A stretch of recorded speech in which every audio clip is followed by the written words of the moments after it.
Tak. Pasal apa? Saya saya ingat saya kan, siapa yang membenarkan apa ni? Saya tak pasti sama ada polis ke ataupun, tapi saya ingat saya bukan staf SK lah, pasal saya kenal kaitannya. Pasal apa, kebiasaannya pembantu dewan ni.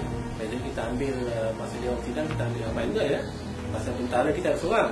Jadi mungkin tak mampu dia nak mengendalikan. Kita ada tentara, tapi saya tak kenal orang yang mengangkat YB Sebuah tu, saya tak kenal. Kan? Itu bukan staf SK.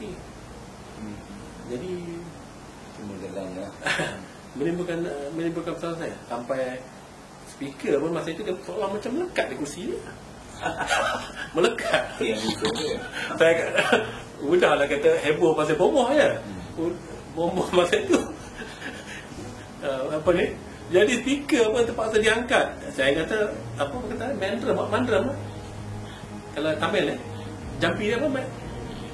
Saya kata speaker punya mandram lagi kuat lah. Pasal dia melekat tu pun kena angkat dari kursi. Macam pada saya satu yang lucu pun ada ya. Lucu pun ada. Saya terpinga-pinga. Saya macam mana boleh berlaku macam ini ya.